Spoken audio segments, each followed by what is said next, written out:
जय जगदीश हरे, जय जगदीश हरे, जय जगदीश हरे। तब कर कमल बरे नखाम अद्भुत श्रृंगार, दलिता हिरण्यकशिपु तनुभृंगा, केशवधृता नरहरि रूपा, जय जगदीश हरे, जय जगदीश हरे, जय जगदीश हरे। जय नरसिंह देव, नरसिंह देव, नरसिंह देव, जय नरसिंह देव। जय प्रहलाद महाराज, प्रहलाद महाराज, प्रहलाद महाराज, जय प्रहलाद महाराज। जय जय प्रभुपाद, प्रभुपाद, प्रभुपाद, जय जय प्रभुपाद। जय जय गुरुदेव, गुरुदेव, गुरुदेव, जय जय गुरुदेव। निताय गौर हरि बोल, हरि बोल, हरि बोल, निताय गौर हरि बोल, निताय गौर प्रेमानंदे, हरि हरि बोल। बहुत सुंदर माता जी, बहुत सुंदर। हरि बोल माता जी, बहुत धन्यवाद। सुंदर। हरे कृष्णा से जी बोलती हूँ। भगवान के नाम जप में होने वाले 10 नाम अपराध। पहला, भगवान नाम के प्रचार में संपूर्ण जीवन समर्पित करने वाले महाभागवतों की निंदा करना। दूसरा, शिव ब्रह्मा आदि देवों के नाम को भगवान नाम के समान अथवा उससे स्वतंत्र समझना। तीसरा, गुरु की अवज्ञा करना अथवा उन्हें साधारण मनुष्य समझना। चौथा, वैदिक शास्त्रों अथवा प्रमाणों का खंडन करना। पांचवा, हरे कृष्ण महामंत्र के जप की महिमा को काल्पनिक समझना। छठा, पवित्र भगवान नाम में अर्थवाद का आरोप करना। सातवां, नाम के बल पर पाप करना। आठवां, हरे कृष्ण महामंत्र के जप को वेदों में वर्णित एक शुभ सकाम कर्मकांड के समान समझना। नौवां, अश्रद्धालु व्यक्ति को हरिनाम की महिमा का उपदेश करना। 10वां, भगवान नाम के जप में पूर्ण विश्वास न होना और इसकी इतनी अगाध महिमा श्रवण करने पर भी भौतिक आसक्ति बनाए रखना। भगवान नाम का जप करते समय पूर्ण रूप से सावधान न रहना भी अपराध है। प्रत्येक वैष्णव भक्त को चाहिए कि इन 10 प्रकार के अपराधों से सदा बचकर रहे, ताकि श्री कृष्ण के चरण कमलों में प्रेम शीघ्रातिशीघ्र प्राप्त हो, जो मनुष्य जीवन का परम लक्ष्य है। हरे कृष्णा, दंडवत प्रणाम। कोई गलती हुई तो क्षमा कीजिएगा। हरि बोल हरे कृष्णा। सही भक्तों को दंडवत प्रणाम। हरे कृष्णा। सही भक्तों के दंडवत प्रणाम। सब भक्तों को दंडवत प्रणाम। सुप्रभु जी दंडवत प्रणाम। विशाल प्रभु हरे जी कृष्णा।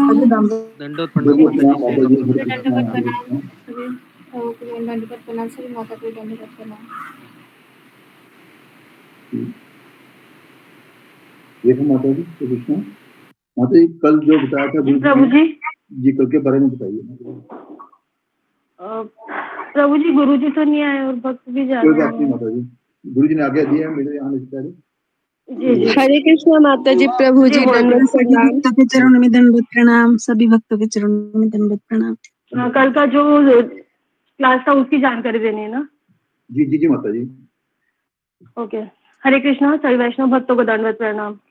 कल मकर संक्रांति की क्लास से स्पेशल क्लास दिया था गुरु जी ने 15 जनवरी पर। क्षमा कीजिए। ओम अज्ञानतिमिरान्धस्य ज्ञानांजन शलाकया चक्षुरुन्मीलितं येन तस्मै श्री गुरुवे नमः। गुरुदेव के चरणों में कोटि कोटि प्रणाम।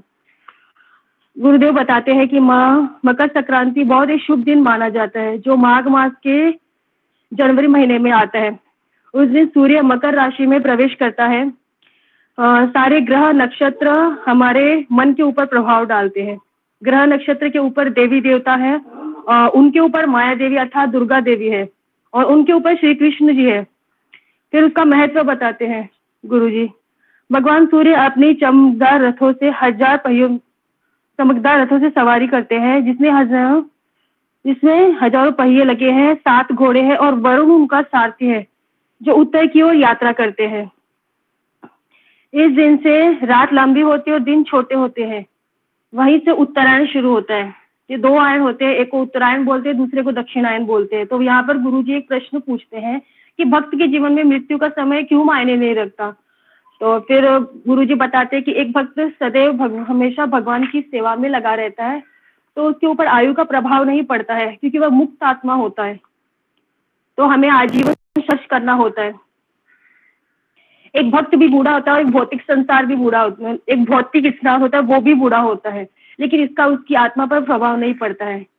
तो गुरु जी यहाँ पहली शिक्षा देते हैं कि जैसे ही भक्ति की परिपक्वता में हम प्रवेश करते हैं तो हमारी शरीर की आवश्यकताएं कम होती जाती है। फिर उत्तरायण का उत्कर्ष बताते गुरु जी कि उत्तरायण का उत्कर्ष है वैकुंठ के मार्ग पर प्रशस्त करना है, वो प्रकाश का मार्ग है। और दूसरी शिक्षा देते गुरु जी, जब हम आध्यात्मिक जीवन की ओर आगे बढ़ते हैं तो हमारे जीवन का अंधकार दूर होता जाता है।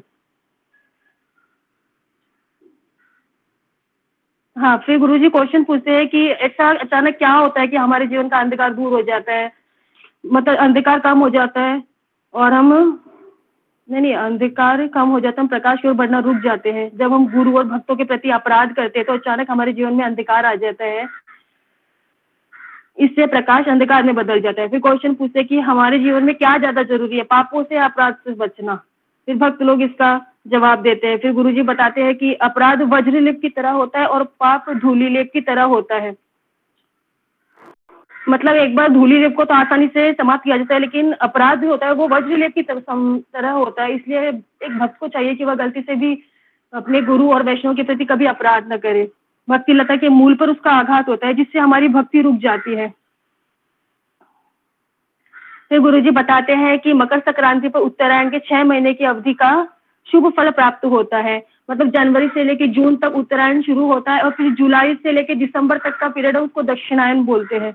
उत्तरायण में शरीर छोड़ने वाले को भगवत प्राप्ति प्राप्त होती है, लेकिन जीवन मरण हमारे हाथ में नहीं है, वो तो ईश्वर के हाथ में है। हमें जीवन कैसे जीना है उसी पर ध्यान देना चाहिए और हमारा जीवन भी आध्यात्मिक होना चाहिए। मकर संक्रांति के ऊपर 3 घटना हुई थी। इसके ऊपर पहली घटना ये बताई गुरुजी ने कि उस दिन श्री कृष्ण के शुद्ध भक्त भीष्म पितामह ने अपना शरीर कुरुक्षेत्र में छोड़ा था, जिन्हें शांतनु महाराज से इच्छा मृत्यु का वरदान भी प्राप्त था। अर्जुन भी उन्हें मार नहीं सके थे। शिखंडी द्वारा फिर उनकी मृत्यु हुई। बाणों की शैया पर वो लेटे थे और 10 दिन तक भीष्म पितामह लेटे थे और 150 से 100 बाण उनकी छाती को भेद कर लगे थे। फिर और एक शिक्षा देते गुरुजी की ठंडी में दर्द ज्यादा होता है, क्योंकि वो फिर गुरुजी ये भी बताते हैं कि भीष्म पिता ने अपने प्राण क्यों नहीं छोड़े, क्योंकि वो उत्तरायण की ओर मतलब कृष्ण की राह देख रहे थे। ये भी एक शुद्ध भक्त का लक्षण है। फिर दूसरी घटना ये हुई कि गंगा माता का उस दिन अवतरण होता है। गंगा माता का अवतरण आज ही के दिन हुआ था, मतलब मकर संक्रांति के दिन। सगर के राजा पुत्रों का उद्धार हुआ था उस दिन और भगीरथ जी ने उनको बहुत कठिन परिश्रम से माता गंगा को पृथ्वी पर लाए थे। हरिद्वार ऋषिकेश में बहुत भीड़ रहती है उस दिन स्नान करने के लिए। फिर यहाँ थोड़ा सा गीता महत्तम बताते हैं गुरुजी कि जो व्यक्ति गंगा में स्नान करता है उसकी मलिनता दूर हो जाती है, किंतु जो व्यक्ति रोज गीता में स्नान करता है उसके हृदय की मलिनता का नाश होता है। और फिर ये भी बताते हैं कि गंगा के पास रहना अच्छा माना जाता है। फिर तीसरी घटना ये, चैतन्य महाप्रभु ने आज ही के दिन संन्यास लिया था और मतलब चैतन्य महाप्रभु ने अपनी विधवा माँ और जवान पत्नी को छोड़ दिया था। उनकी पत्नी की उम्र उस वक्त 16 साल की थी। वो कटवा गांव में रहते थे, उन्होंने अपने बालों का त्याग किया। फिर यहाँ गुरुजी बताते हैं कि उनके संन्यास गुरु केशव भारती प्रभु जी हैं और हरिनाम दीक्षा गुरु है ईश्वरपुरी जी और राधानाथ स्वामी महाराज जो उनके गुरु है प्रभुपाद जी और संन्यास गुरु है कीर्तनानंद स्वामी महाराज। फिर यहाँ थोड़ा खाने के बारे में बताते हैं मकर संक्रांति के दिन कि हरे चने चावल गुड़ ये सब डाल के पोंगल बनाते हैं, दिव्य प्रेम का प्रतिनिधि करता है। वो सब हम भगवान को माता लक्ष्मी को भोग लगाते हैं जिससे हमारे चंचल मन को हम नियंत्रित कर सके और भगवान की सेवा में लगाना है। इसका यही शिक्षा देते हैं गुरुजी और हमें भक्ति की ओर आगे बढ़ना चाहिए। फिर उस दिन पतंग भी उड़ाते हैं, तो इसको भक्ति के एंगल से हम इस तरह से देखेंगे कि जो पतंग हम उड़ाते हैं उसकी डोर मतलब वो भगवान से जुड़े हैं, मतलब वो डोर टूटनी नहीं चाहिए। तो हमें हमेशा ये प्रयास करते रहना चाहिए हमारे और भगवान के जो बीच की डोर है, जो भक्ति रूपी डोर है, उसे हमें हमेशा पकड़े रखना है, वो छूटनी नहीं चाहिए। फिर यहाँ पे लक्षण बताते हैं गुरुजी कि वो 3 घंटों में हमें क्या क्या प्रार्थना करनी चाहिए। तो पहली प्रार्थना वो जो भीष्म पितामह जी उनसे ये करनी है कि आप हमें आशीर्वाद दीजिए, आप एकदम शुद्ध भक्त है कि हम कृष्ण गुरु के प्रति समर्पित हैं, क्योंकि वो 14 महाजनों में से एक है। दूसरी गंगा माता जी जो प्रार्थना करनी है वो ये कि जैसे राधानाथ महाराज जैसे गंगा मैया से प्रार्थना करते हैं कि जैसे गंगा मैया सागर की ओर प्रवाह करते समय अनेक कठिनाइयों के होने के बावजूद भी उनका वो अपने मार्ग को रोकती नहीं, अनवरत बहती है। उसी तरह हम भी भक्ति में कृष्ण की ओर अनवरत बहे, हमारी भक्ति में आने वाली रुकावटों को हम पार करते हुए जाए और भक्ति में आगे बढ़े। तीसरा, चैतन्य महाप्रभु से प्रार्थना करिए कि आप स्वयं भगवान हैं, जिस तरह आप अपने परिवार को छोड़कर संन्यास लिए कृष्ण की ओर आगे बढ़े, उस तरह हम भी बद्धजनों के ऊपर कृपा करें कि हम भी सदैव हमारे अपने गुरु और कृष्ण के प्रति समर्पित रहे और हम अपने भौतिक अनर्थों को छोड़कर आगे बढ़े। हरे कृष्ण प्रभु जी, दंडवत प्रणाम। मैंने इतना ही लिखा है, कोई गलती तो क्षमा कीजिए। बहुत सुंदर बोला माता जी। हरि बोल। हरि बोल माता जी, हरि बोल। हरि बोल माता जी, बहुत सुंदर।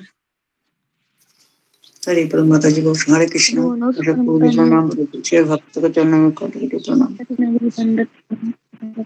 प्रभु जी माता जी को दंडवत प्रणाम।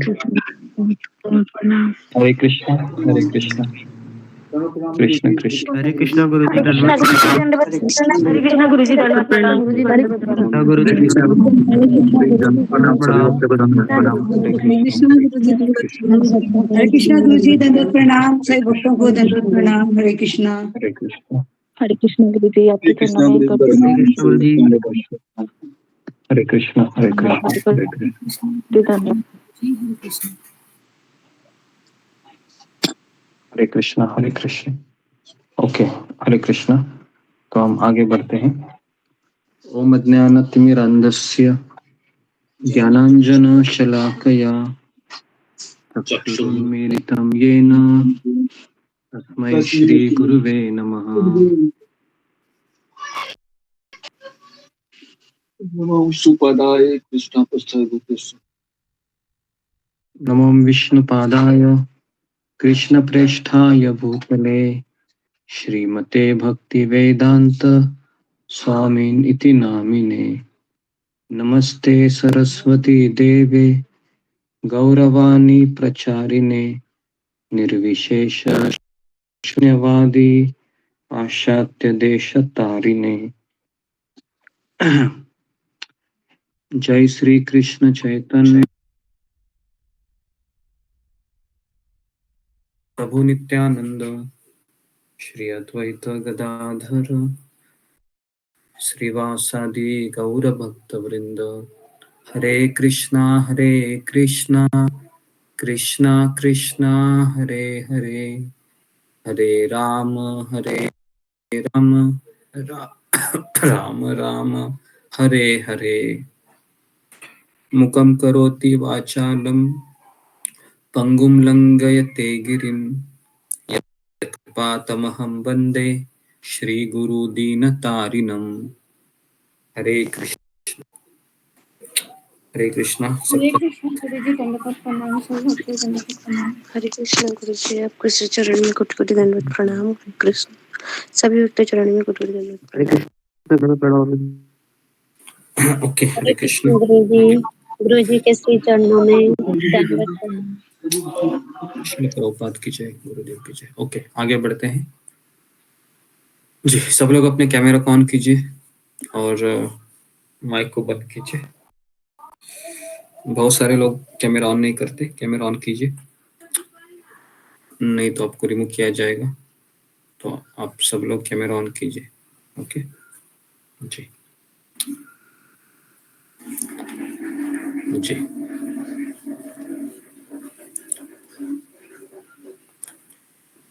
तो कौन सा श्लोक हमारा चालू था लास्ट टाइम, कहाँ पर हम रुके थे? गुरु जी 65 करना। 67 करना है। 67 करना है, ठीक है जी। पढ़िए 67 श्लोक नंबर, अशोक चावला जी गुरु जी, पढ़िए। प्रणाम गुरु जी।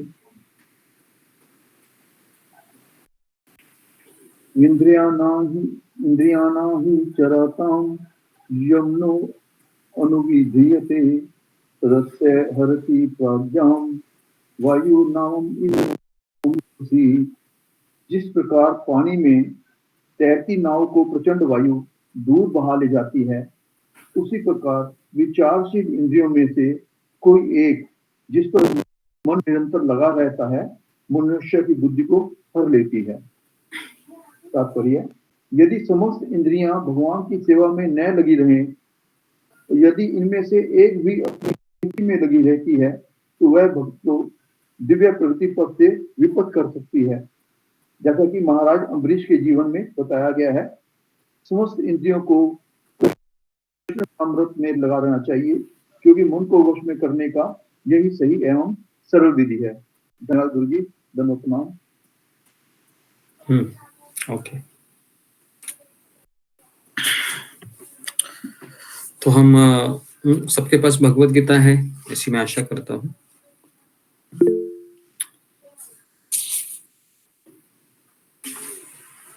जी, तो 67 श्लोक है। इंद्रियानाम ही चरताम, चरताम का अर्थ है विचरण करना। इंद्रियों विचरण कर रही है, विचर्षण इंद्रियों, ओके। और अनुविधीयते, निरंतर लगा रहना। जब हमारा मन इंद्रिय हमारा मन अगर निरंतर लगा रहता है किसी भी एक इंद्रियों पर, तो यहाँ पर बताया गया है कि जिस प्रकार से पानी में तैरती नाव प्रचंड वायु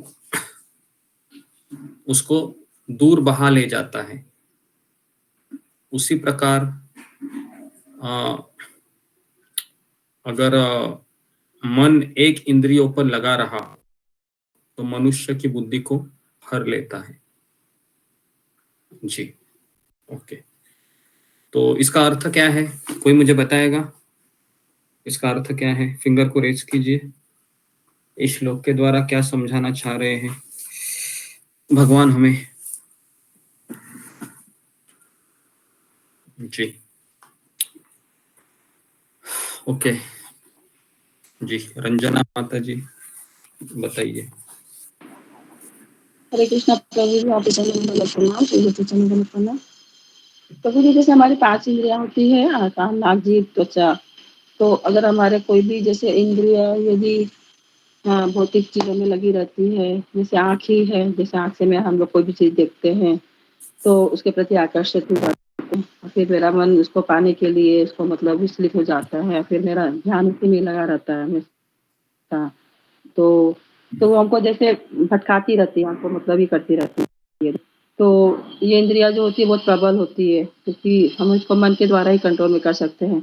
यदि मन और भगवान के चरणों में अपनी बुद्धि को लगा के अपनी बुद्धि में भगवान को स्थिर में बैठा कर ही हम इंद्रियों को कंट्रोल में कर सकते हैं। तो इंद्रिया एक भी हमारी प्रबल रहेगी, एक भी मतलब इधर उधर भटकेगी तो वो हमें मतलब भक्ति के मार्ग से विचलित कर सकती है, हमें मतलब उसको भटका सकती है। तो मुझे यही समझ में आया गुरुदेव। प्रभु जी धन्यवाद। ममता पर। हरे कृष्ण गुरु जी, धन्यवाद प्रणाम। गुरु जी, जैसे रंजना माता जी ने बताया, तो एक तरह से देखा जाए तो जो हमारे 5 इंद्रिय हैं उसमें से एक इंद्रिय भी अगर इधर उधर भटका, जैसे कि जीवा है, वो अगर हमारे यह ज्यादातर खाने के लिए लालच करते हैं, अच्छे अच्छे खाने के लिए, अगर हम उसमें से एक इंद्रियों को भी 5 इंद्रियों में से एक इंद्रिय भी वश में नहीं करना, कंट्रोल नहीं कर पाते हैं, तो भगवान की तरफ हमारा ध्यान नहीं जाएगा, क्योंकि उस भौतिक इंद्रिय तृप्ति के पीछे ही हमारा ज्यादा ध्यान जाएगा। तो ऐसे में भक्ति करना भी मुश्किल हो जाते हैं। मुझे तो ऐसा लगता है कि हमारे 5 इंद्रिय हमारे भगवान के मतलब भगवान को केंद्र रख के हमें वो इंद्रियों का ये करना चाहिए, भगवान को रख के सामने। हरे कृष्ण। ठीक है, ओके। तो इसका तात्पर्य है, हम पढ़ते हैं कि यदि समस्त इंद्रियां भगवान की सेवा में न लगी रहे, समस्त इंद्रियां मतलब कान, नाक, जीभ, त्वचा, जिह्वा, त्वचा और आंखें, ठीक है, 5 इंद्रिय हैं, ये भगवान की सेवा में न लगी रहे तो इनमें से एक भी अपनी तृप्ति में लगी रहती है। एक भी मतलब अगर मान लो 4 हमने भगवान की सेवा में लगा दी और आंखें अगर मैंने नहीं लगाई, आंखें या फिर त्वचा, तो यहाँ पर लिखा हुआ है वह भक्त को प्रगति पथ से अलग कर सकती है, जैसा कि महाराज अम्बरीश के जीवन में बताया गया है। जी, तो अभी हम थोड़ा सा प्रैक्टिकली हमने कई उदाहरण इससे पहले लिए हैं, जैसे कान, नाक, जीभ, त्वचा, आंखें। तो इन 5 इंद्रियों से हम आनंद चाहते हैं, इस संसार में आनंद चाहते हैं। तो आंखों से हमें भगवान के दर्शन करने चाहिए, लेकिन हम आंखों से दर्शन किसका करते हैं ज्यादा? मैक्सिमम आपकी आंखें किसका दर्शन करती हैं? मोबाइल का। मोबाइल का दर्शन करती है। मोबाइल का। ओके, और किसका दर्शन करती है आपकी आंखें? घर परिवार परिवार के लोगों का, परिवार के लोगों का दर्शन करते हैं। ठीक है जी।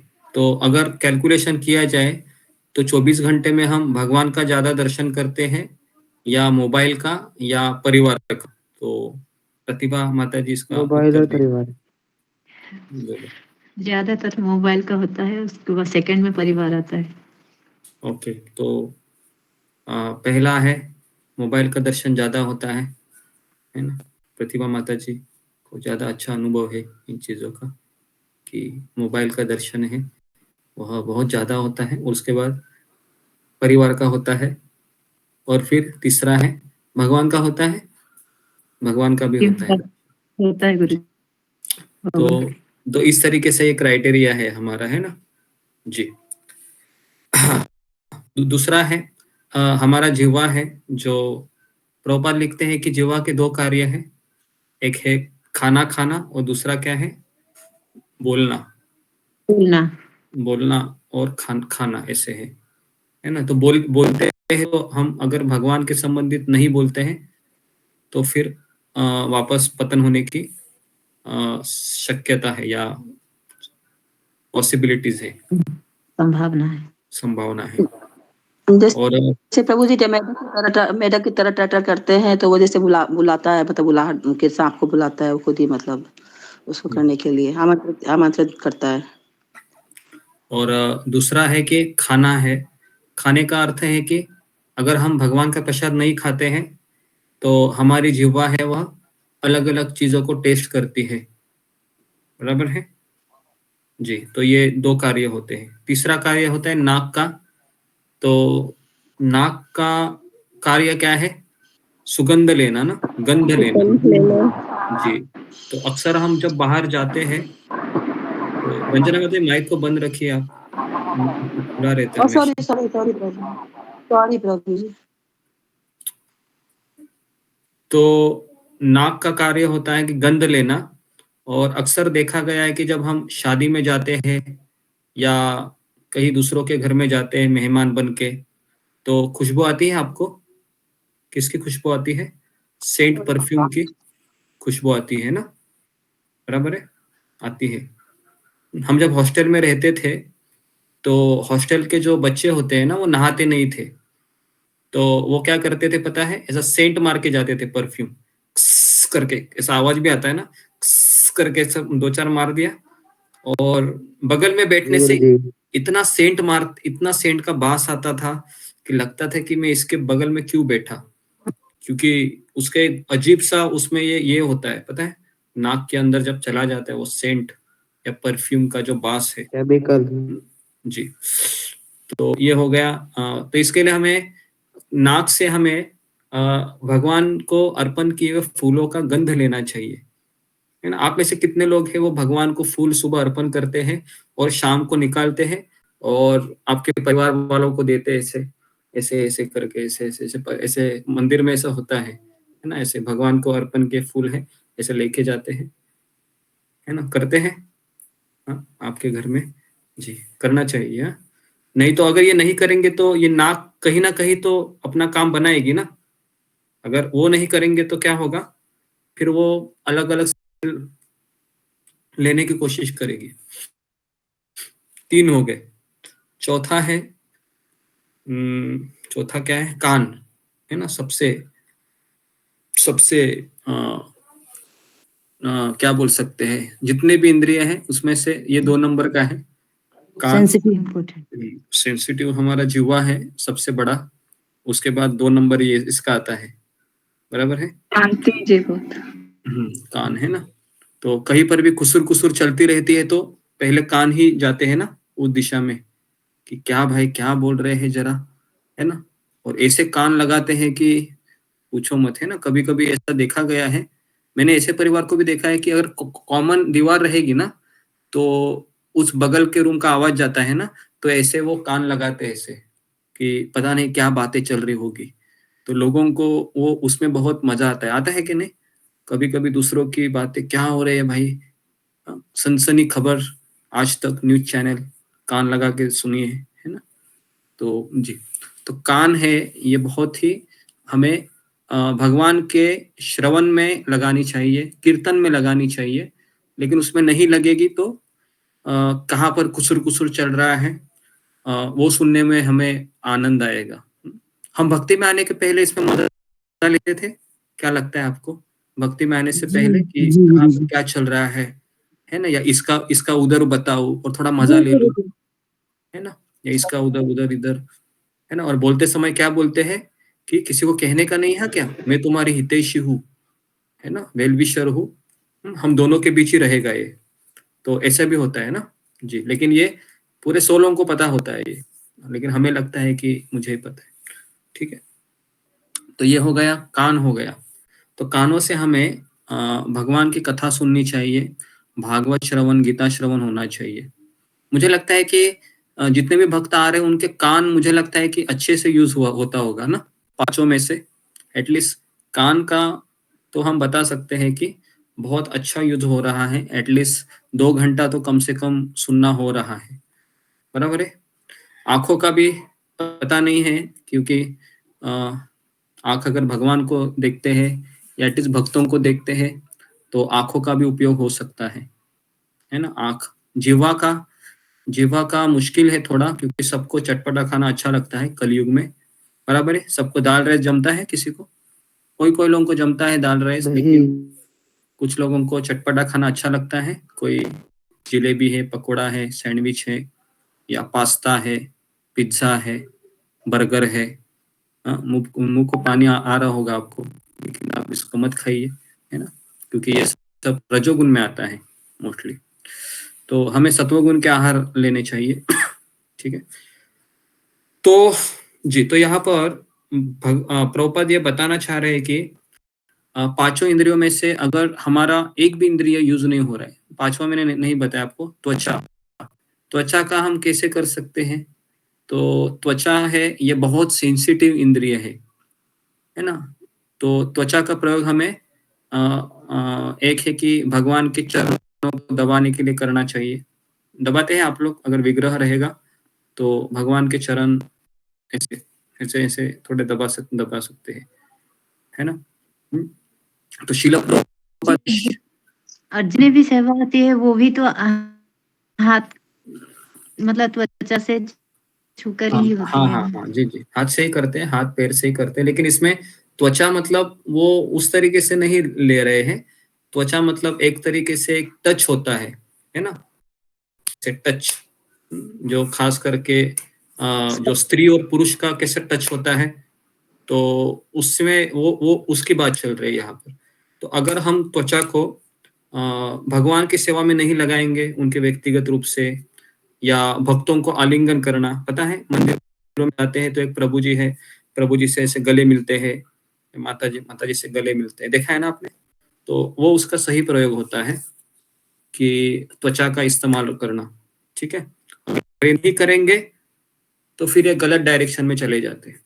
ओके, तो ये मन है, ये 5 में किसी में भी आ सकता है ना। तो इसके लिए ये मन है, ये सब बड़ा डेंजरस चीज है, और ये इंद्रियों को विचलित करता है, और फिर हम उसके बिना रह नहीं पाते हैं, ठीक है।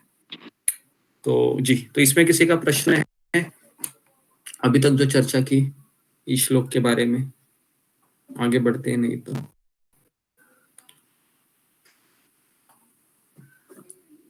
ओके, किसी का प्रश्न नहीं है जी। वृषाली तट। हरे कृष्ण गुरुदेव, दंडवत प्रणाम, सबको को दंडवत प्रणाम। गुरुजी, मैं मेरे बारे में बताती हूँ कि मुझे तो बहुत असंभव है कि हमारी सारी इंद्रियों को हमेशा के लिए भगवान की सेवा में लगाना। तो मेरे जैसे बद्धजू हम क्या कर सकते हैं कि जैसे कि आपने कहा कि हम कानों को तो हम भगवान की सेवा में लगा सकते हैं और बाकी इंद्रियों को हम कैसे लगाए जी हमेशा के मैंने लिए। बताया, सारी चीजें मैंने बताई है। कान, नाक, जीभ, आंखें, त्वचा। त्वचा का मैंने बताया कि आप विग्रहों की सेवा कीजिए अपने हाथ से, है ना। तो प्रभुपाद के शिष्य थे, जी प्रभुपाद के शिष्य थे, तो कभी कभी वो व्यक्तिगत रूप से प्रभुपाद की सेवा करते। भक्ति चारू महाराज के बारे में हम आपको बताए थे। फिर बहुत सारे भक्त हैं जो प्रभुपाद जी उनको अवसर देते थे। और दूसरा है, तो वहां तो कोई भक्त भी दिखाई नहीं देता है मुझे, सिर्फ मैं ऑनलाइन भक्तों को देख सकती हूँ मोबाइल में। सबका यही हाल है ना। क्या लगता है, सबके आसपास कोई भक्त रहता है क्या? किसी के पास आसपास कोई नहीं रहता है ना। सब दूर दूर तक कोई भक्त भी नहीं दिखते, है ना। तो हमें क्या करना चाहिए त्वचा को?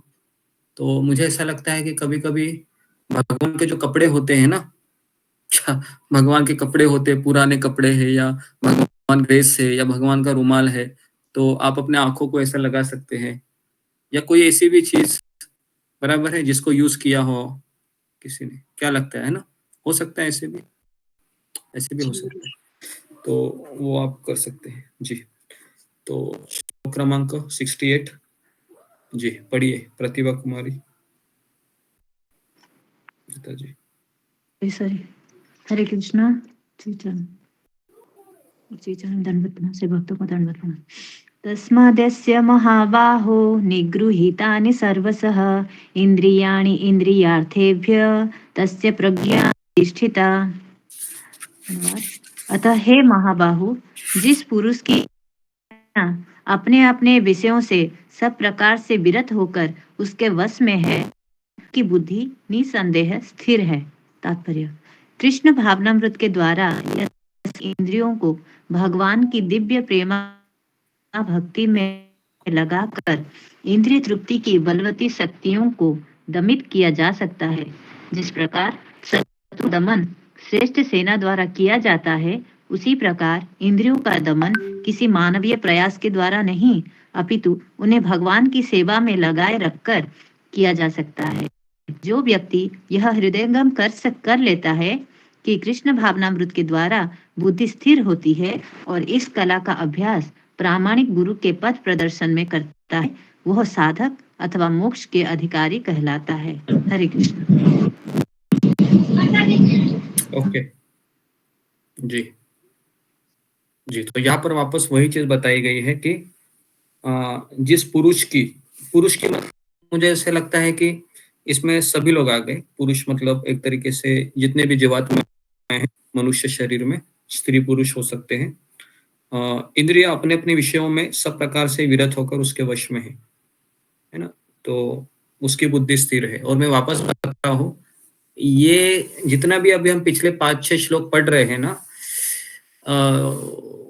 ये तभी हो सकता है जब हम हमारे भक्ति में एक ही ध्येय रखेंगे कि बस जो शिला प्रभुपाद कहते हैं कि एक ही कुरु नंदन, है ना, कि मेरा जीवन का गोल एक ही लक्ष्य है ना। तो उस लक्ष्य को प्राप्त करते करते हमको चलना है, नहीं तो ये नहीं हो सकता है। क्योंकि जिस तरह से हम कभी डिस्ट्रैक्ट हो गए तो हमारी इंद्रिय वापस हमको खींच लेती है, बराबर है। कितने लोगों का ये अनुभव है कि गीता के अभी पिछले 5-6 दिनों से हम चर्चा कर रहे हैं इन सब की, लेकिन फिर भी हमारा इंद्रिय मन भटकता ही है।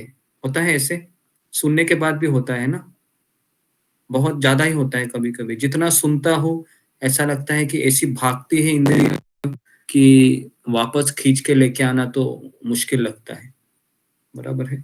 तो और कभी कभी व्यक्ति अपने आप से ऐसा समझौता करता है कि एक बार इनको विषयों में लगा देता हूँ, है ना, लगा देने के बाद थोड़ा रिलीफ मिलेगा और फिर मैं भक्ति में लग जाऊंगा। तो कुछ लोग फिर ऐसा सोचते हैं, बराबर है, ये भी मैं कह रहा हूँ, है ना।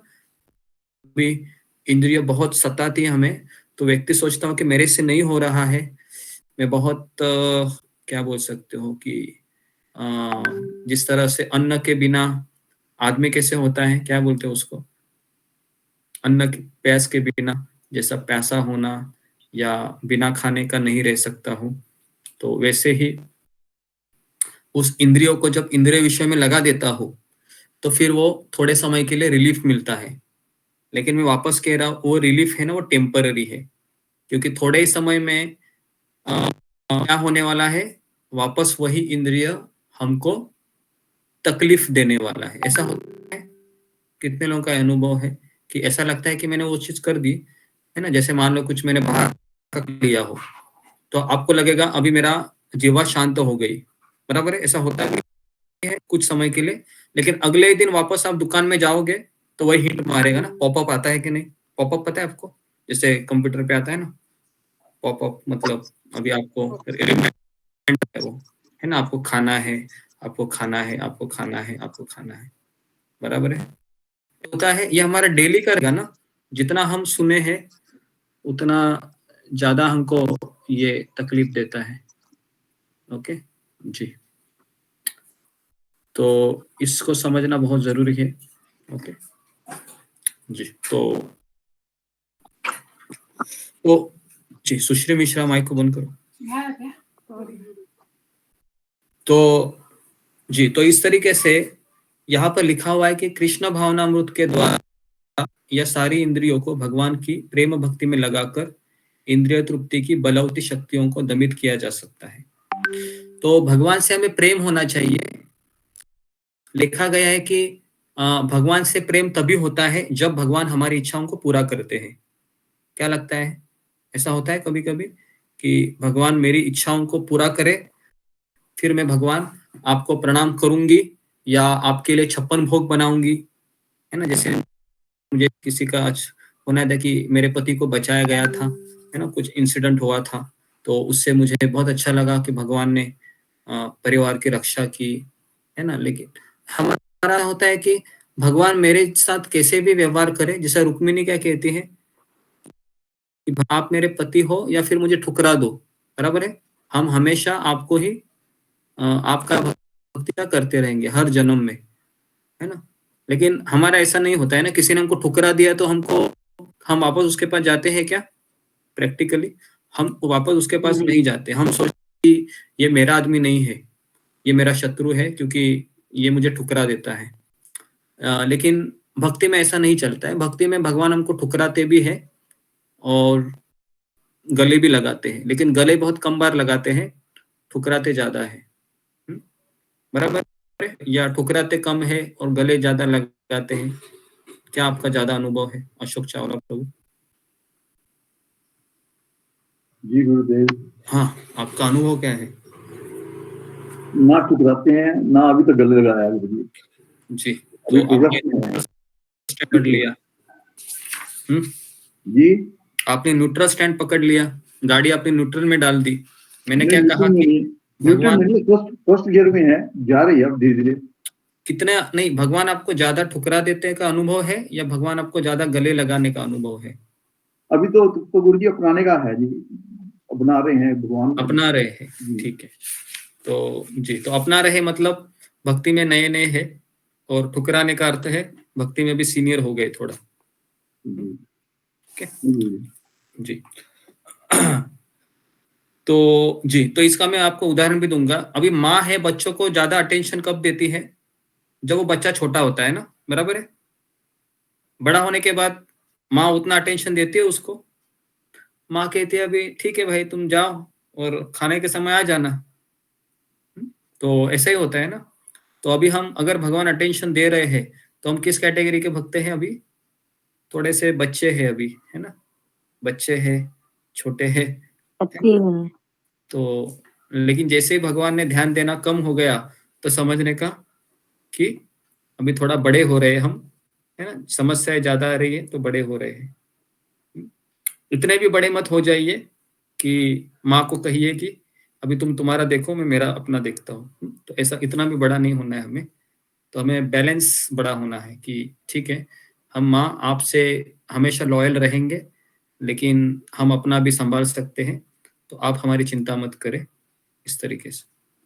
नहीं गुरुजी, जब बच्चा बड़ा होता है थोड़ा थोड़ा, तो माँ को ज्यादा चिंता होती है, कहीं गिर ना जाए, कहीं गलत संगत में ना पड़ जाए, कहीं और गलत काम ना कर दे। उसकी बात नहीं कर रहा हूँ मैं खाने पीने की बात कर रहा हूँ, खास करके जब उसको बड़ा किया जाता है ना, तो खाने की बात है, वह इतना माँ सोचती नहीं है।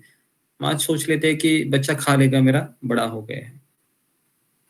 ओके, तो जी, तो इस तरीके से इस कला का अभ्यास प्रामाणिक गुरु के पथ प्रदर्शन में करता है, वह साधक अथवा मोक्ष का अधिकारी कहलाता है। इस लाइन को अंडरलाइन कीजिए कि आखिरी लाइन में प्रभुपाद सॉल्यूशन देते हैं, इस कला का अभ्यास प्रामाणिक गुरु के पथ प्रदर्शन में करता है, वह साधक मोक्ष का अधिकारी कहलाता है। जी, तो अभी हम 69 श्लोक में प्रवेश करेंगे। तो यहाँ पर अभी अर्जुन का प्रश्न हो सकता है कि कैसे मैं समझूं अभी कि बुद्धि स्थिर होने वाला व्यक्ति कब जगता है, कब सोता है, तो भगवान अभी अर्जुन को बताएंगे। जी, ओके, पूजा डिमरी पढ़िए 69। हरे कृष्ण गुरु जी, धन्यवाद सभी भक्तों को धन्यवाद। या निशा सर्वभूतानां तस्यां जागर्ति संयमी, यस्यां जागृति भूतानि सा निशा पश्यतो मुने। अनुवाद: जो सब जीवों के लिए रात्रि है वह आत्म संयमी के जागने का समय है, और जो समस्त जीवों के जागने का समय है वह आत्म निरीक्षक मुनि के लिए रात्रि है। तात्पर्य: बुद्धिमान मनुष्यों की दो श्रेणियां हैं।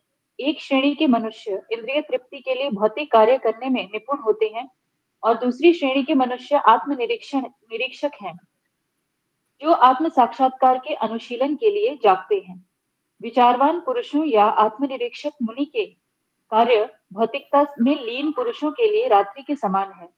भौतिकतावादी व्यक्ति ऐसी रात्रि में अनभिज्ञता के कारण आत्म साक्षात्कार के प्रति सोए रहते हैं।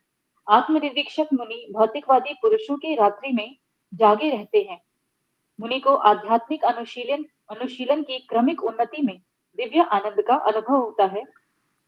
भौतिकवादी कार्यों में लगा व्यक्ति आत्म साक्षात्कार के प्रति सोया रहकर अनेक प्रकार के इंद्रिय सुखों का स्वप्न देखता है। उसी सुप्तावस्था में कभी सुख तो कभी दुख का अनुभव करता है। आत्मनिरीक्षक मनुष्य भौतिक सुख तथा दुख के प्रति अन्य मनस्क रहता है।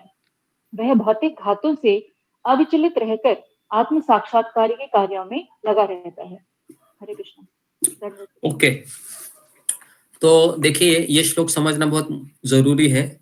या निशा सर्वभूतानाम मतलब जो सब जीवों के लिए रात्रि है वह आत्म संयमी के जागने का समय है। कौन मुझे बताएगा इसका, जिसको किसको ये समझा है एक लाइन कि जो सब जीवों के लिए रात्रि है वह आत्म संयमी के जागने का समय है। जी, मुझे इसको जरा कौन बताएगा, बुद्धिमान भक्त कौन है जो इसको बता सकता है। जी, बहुत सिंपल है थोड़ा सा।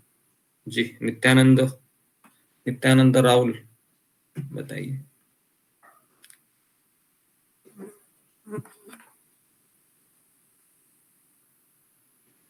जी, ज्योतिमाली।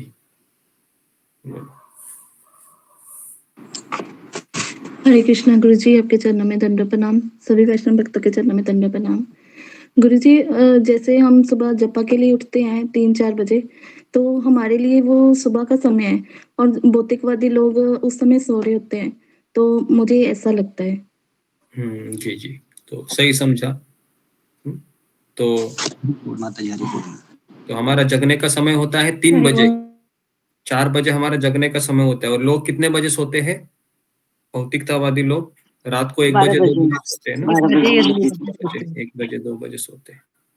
बराबर है। आपके घर में ये हो सकता है, आपके बच्चे शायद 1 बजे 2 बजे तक फिल्में देखते होंगे, बराबर है, और आप 3 बजे उठेंगे, 3:30 बजे, तो शायद सोने जा रहे होंगे, है ना। और कभी कभी ऐसा भी होता है कि कुछ घरों में बच्चे 3 बजे सोते हैं और 11 बजे उठते हैं, पता है आपको, दोपहर को 11 बजे उठते हैं डायरेक्ट, है ना, डायरेक्ट लंच के टाइम में। ऐसा है आपके घर में? किसी घर में है ऐसा? कोई ऐसा नहीं है? ओके, शायद संडे के दिन ऐसा होता है, सैटरडे संडे कि चलो भाई 3 बजे तक जग लिए, 3 बजे सोएंगे, 11 बजे उठेंगे और उठने के बाद ही दोपहर लंच मांगेंगे कि, है ना, क्योंकि बहुत काम किया ना रात भर। गुरुजी मेरे घर में ऐसा ही है। जी, तो कुछ घर में ऐसा होता होगा, है ना। मुझे लगता है कि हमारे ग्रुप में 50% घर में ऐसा होता होगा, क्योंकि अब ये नेचुरल हो गया है, पता है आपको, 3 बजे 2 बजे सोना, क्योंकि जब से मोबाइल आया है ना ये, तब से ये नेचुरल हो गया है कि एक बजे के बाद ही नींद आती है सबको, बराबर है। 12 बजे के बाद ही नींद आती है, क्योंकि 12 बजे के पहले नींद ही नहीं आ रही है ना। लोग सोते भी है तो उनको ऐसा अजीब लगता है, उनको लगता है कि यार दुनिया जग रही है और मैं 11 बजे सो रहा हूँ, बहुत जल्दी नहीं सो रहा हूँ, ऐसा उनको लगता है। ठीक है, तो सब जीवों के लिए रात्रि है आत्म संयमी के जागने का समय है। तो हमारे ग्रुप के ऐसे भी भक्त हैं जो रात को 11:30-12 बजे सोते हैं और 4 बजे वो हाजिर होते हैं ना, बराबर है। कितने भक्त हैं ऐसे हमारे ग्रुप में? फिंगर को रेज कीजिए, जो रात को 11 बजे 12 बजे सोते हैं और 4 बजे उठते ही है जपा के लिए। जी, ओके, है ऐसे। तो ये सब गोस्वामी गण है हमारे ग्रुप के, ऐसा बोल सकते हैं, क्योंकि 4 घंटा, है ना, 4 घंटा नींद करके भी उठ जाते हैं बेचारे।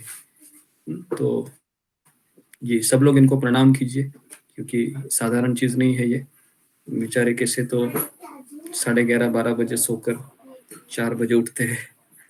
तो सबसे पहले मैं ही इनको प्रणाम करता हूँ, है ना, कि बहुत अच्छा है, क्योंकि मैं स्वयं सभी भक्तों को दंडवत प्रणाम आपकी इतनी तपस्या के लिए। गुरु जी सब आपकी कृपा है। प्रणाम। दंडवत प्रणाम। हरे कृष्ण।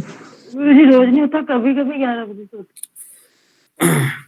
तो ओके जी, देखिए, जो समस्त जीवों के जगने का समय है ना, वह आत्मनिरीक्षक मुनि के लिए रात्रि है। इसका अर्थ है कि समस्त जीव है वह जगते कितने बजे जगते कितने बजे है?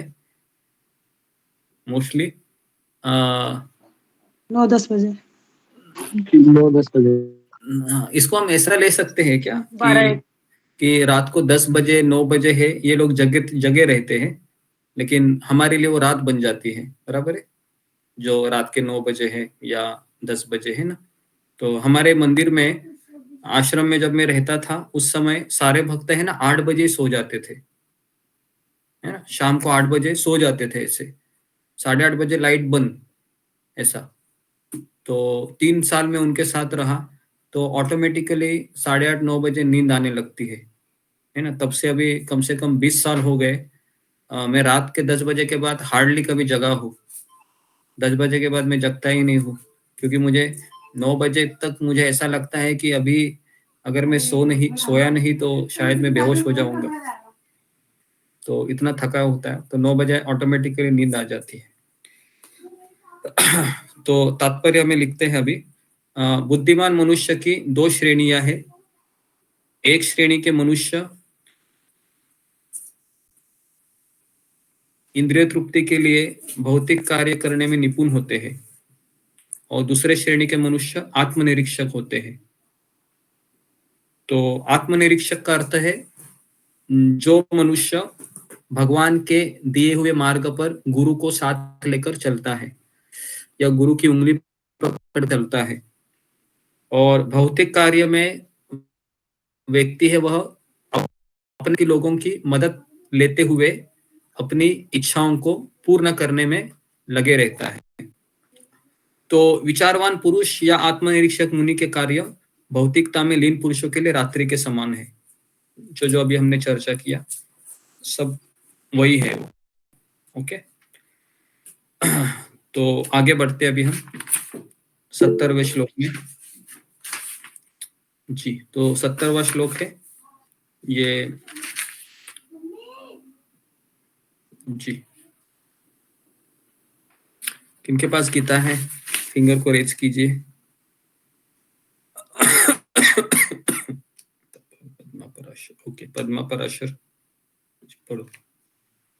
हरे कृष्ण गुरु जी धन्यवाद। आपूर्यमाण चल प्रतिष्ठम समुद्रमापः प्रविशन्ति यद्वत् तद्वत् कामायं प्रविशन्ति सर्वे स शांतिमाप्नोति न काम। तात्पर्य पढ़ना है गुरुजी पूरा। जो पुरुष समुद्र में निरंतर प्रवेश करती रहने वाली नदियों के समान इच्छाओं के निरंतर प्रवाह से विचलित नहीं होता और जो सदैव स्थिर रहता है वही शांति प्राप्त कर सकता है, वह यह नहीं जो ऐसी इच्छाओं को तुष्ट करने की चेष्टा करता हो। तात्पर्य, यद्यपि विशाल सागर में सदैव जल रहता है किंतु वर्षा ऋतु में विशेषतः यह अधिकाधिक जल से भरता जाता है, तो भी सागर उठने पर ही स्थिर रहता है, न तो वह विक्षुब्ध होता है और न तट की सीमा का उल्लंघन करता है। यही स्थिति कृष्ण भावना भावित व्यक्ति की है।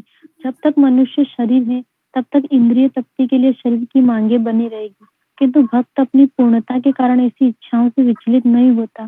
कृष्ण भावना भावित व्यक्ति को किसी वस्तु की आवश्यकता नहीं होती क्योंकि भगवान उसकी सारी आवश्यकताएं पूरी करते रहते हैं, अतः वह सागर के तुल्य होता है, अपने में सदैव पूर्ण। सागर में गिरने वाली नदियों के समान इच्छाएं उसके पास आ सकती है किंतु वह अपने कार्य में स्थिर रहता है और इंद्रिय तृप्ति की इच्छा से रंच भर भी विचलित नहीं होता।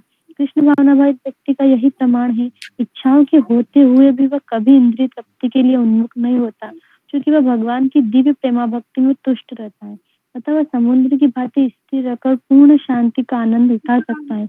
किंतु दूसरे लोग जो मुक्ति की सीमा तक इच्छाओं की पूर्ति करना चाहते हैं, फिर भौतिक सफलताओं का क्या कहना, उन्हें कभी शांति नहीं मिल पाती। कर्मी, मुमुक्षुता वे योगी, सिद्धि के कामी ही, ये सभी अपूर्ण इच्छाओं के कारण दुखी रहते हैं, किंतु कृष्ण भावना भावित पुरुष भगवत सेवा में सुखी रहता है और उसकी कोई इच्छा नहीं होती है। वस्तुतः वह तो तथाकथित भवबंधन से मोक्ष की भी कामना नहीं करता। कृष्ण भक्तों की कोई भौतिक इच्छा नहीं रहती, इसलिए वे पूर्ण शांत रहते। हरे कृष्ण।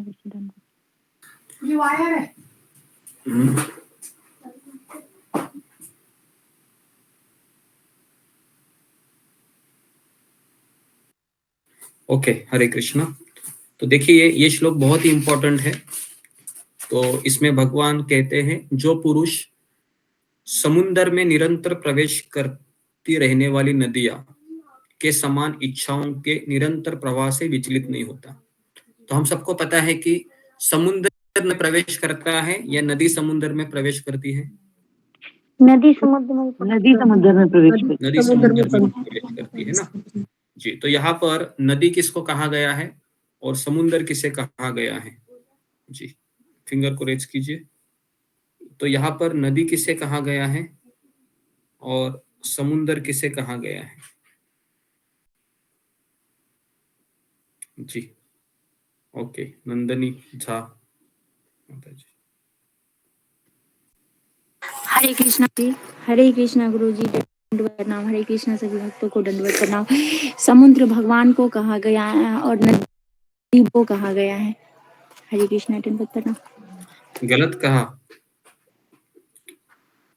नेक्स्ट अनिल कुमार शर्मा। हरे कृष्णा प्रभु जी। जो समुद्र कहा गया है वो जो आत्म सीमित व्यक्ति होता है, जिसको भद्र पुरुष शायद जो भी कुछ कह सकते हैं, उनके लिए कहा गया है, जो स्तर बुद्धि होते हैं। और जो नदियां हैं वो विचलित व्यक्ति को कहा गया। नदियां विचलित व्यक्ति को कहा गया जी, ऐसा भी नहीं है। ठीक है, और बोल जी। नेक्स्ट जी, ये थोड़ा सा अच्छे से आप पढ़िए इसको जी। उसके बाद नमिता साहा माता जी।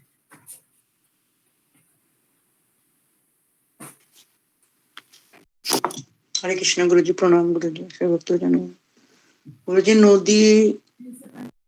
नदी हम लोग है और समुद्र भगवान जी। नदी हम लोग मतलब मैं भी उसमें आया फिर। ठीक है, आप नहीं हम लोग। ओके, नदी समुद्र ठीक है। नेक्स्ट जी, पूजा डिमरी जी। हरे कृष्णा गुरु जी।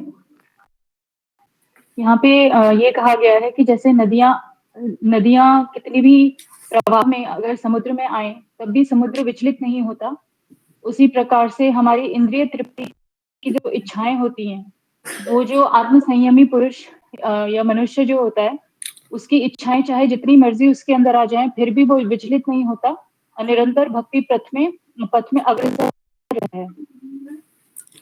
ओके, नहीं मुझे इतना इसमें ये बताओ, नदी किसे कहा गया है?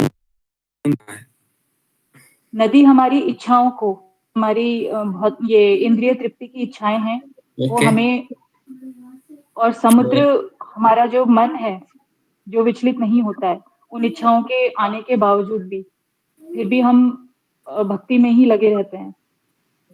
ये समझ में आता है। ओके, तो 50% आंसर बराबर है। और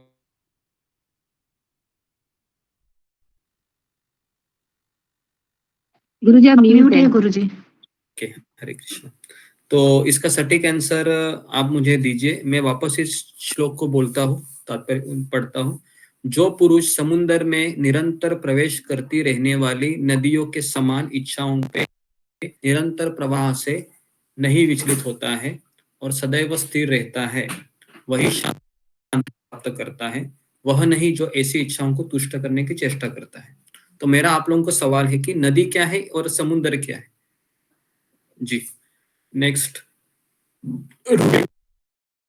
माता जी। हरे कृष्णा गुरुजी, धन्यवाद, प्रणाम।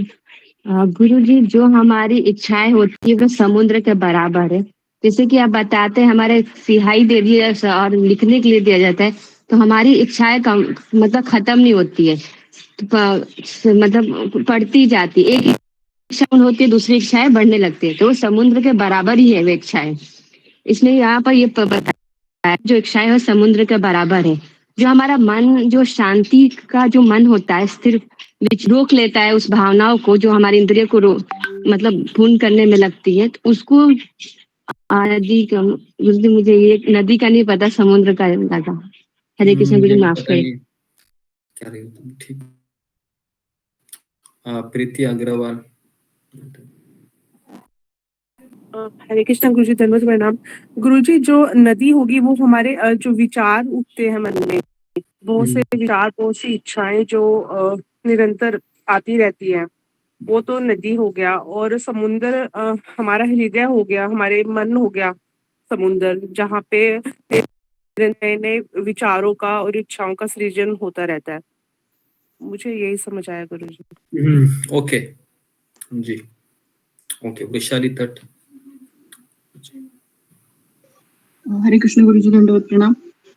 गुरुजी, यहाँ समुद्र उस व्यक्ति को कहा है जो आत्मसंयमी है, जो एक समुद्र की तरह शांत है, जिसमें करोड़ों इंद्रिय तृप्ति की इच्छाएं नदी के रूप में उसमें आती है, फिर भी वो शांत रहता है। जी जी जी, तो ये उत्तर मुझे चाहिए था। वैशाली के लिए ताली बजाओ सब लोग। तो जी, तो ये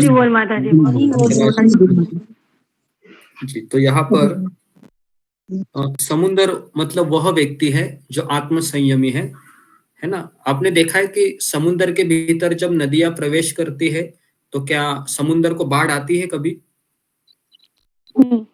समुद्र को बाढ़ नहीं आती है ना, बराबर है। बाढ़ किसको आती है? कौन मुझे बताएगा समुद्र को बाढ़ क्यों नहीं आती है? जी, फिंगर को रेज कीजिए। समुद्र को बाढ़ क्यों नहीं आती है? तो थोड़ा सा हम इसमें और गहराई में जाते हैं कि ये जो भगवान ने ये जो श्लोक बताया गया है। जी जी, अनिल कुमार शर्मा प्रभु, समुद्र को बाढ़ क्यों नहीं? हरे कृष्णा प्रभु जी, क्योंकि समुद्र इतना विशाल होता है कि छोटी मोटी नदियों का उस पर असर नहीं होता। जी जी, समुद्र विशाल से भी ज्यादा गहरा होता है, बराबर है। समुद्र ये गहरा बहुत ज्यादा होता है, तो इसके लिए कई नदियों पानी को वो आसानी से संभाल पाता है वो, बराबर है। जी, तो इसके लिए ये जो समुद्र का जो उपमा दी गई है वो ऐसा व्यक्ति है जो आत्मसंयमी है और वो इतना गहराई में भगवान का आश्रय लिया है कि उसके भीतर कई सारे नदियों के जैसे इच्छाएं आती रहती है, लेकिन वो क्या करता है, असर नहीं होता उन इच्छाओं को वो रोक देता है। भावित व्यक्ति होता है वो इच्छाओं को प्रवेश करने नहीं देता है अंदर, ऐसे उसको रोक देता है ना, ऐसे रोक देता है उसको समझ आता है। हाँ, तो इसके लिए वह शांति प्राप्त करता है। और भगवान कहते हैं कि वह व्यक्ति शांति नहीं कर सकता है, वो उन इच्छाओं को अपने भीतर प्रवेश कराता है।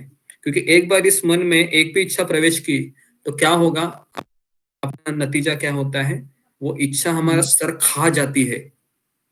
और ऐसा सर खा कि माला पे भी ध्यान नहीं लगता है, बराबर है, माला पे भी ध्यान नहीं लगता है, वही विचारते रहते हैं याद कि उसने मेरे साथ ऐसा क्यों किया, उसने मुझे ऐसा क्यों बोला, बराबर है। उस इच्छा को पूरा करने के लिए हम मजबूर हो जाते हैं। हाँ, मजबूर हो जाते हैं। तो इसका पढ़ते हैं, यद्यपि विशाल सागर में सदैव जल रहता है, किंतु वर्षा ऋतु में वह अधिक से अधिक जल से भरता जाता है, लेकिन फिर भी सागर उतने में स्थिर होता है, क्योंकि उसकी गहराई इतनी है समुद्र की कि समुद्र को कभी बाढ़ आती ही नहीं है, बराबर है ना। वो विक्षुब्ध होता है, न तट की सीमा का उल्लंघन करता है समुद्र, बराबर है। यही स्थिति है कृष्ण भावना भहित व्यक्ति की, है ना। वो विचलित नहीं होता है, हालांकि उसके सामने ऐसी परिस्थितियां है, जैसे बच्चा है वो रो रहा है, पति चिल्ला रहा है या पत्नी चिल्ला रही है, या घर में ऐसा लग रहा है कि ये घर एक जेल की तरह लग रहा है, कोई मेरी बात नहीं सुनता है। तो ये सब क्या है, ये रूपी इच्छाएं की तरह है। लेकिन आत्म संयमी व्यक्ति वो शांत रहता है, उसको पता है ये क्या है, कुछ सालों का खेल है, बराबर है, बराबर है ना, कुछ सालों का ही खेल है ना, या कुछ सालों के लिए हम ये सब झेलना है। उसके बाद क्या होने वाला है, सब अपने अपने गंतव्य में चले जाएंगे। भागवत इसमें उदाहरण देता है कि समुद्र में कुछ चीजें हैं एक साथ आ जाती है। आपने देखा है कुछ लकड़ों के टुकड़े होते हैं या कुछ अलग अलग चीजें होती है, देखा है आपने, और अचानक एक लहर आती है खर्च करके और सारा इधर उधर बिखर जाते हैं, ऐसा होता है ना, देखा है आपने। अगर नहीं देखा है तो आप समुद्र के किनारे एक बार, है ना, चले जाओ, देखो कि पूरा कूड़ा कचरा है वह इधर उधर होता रहता है समुद्र के किनारे।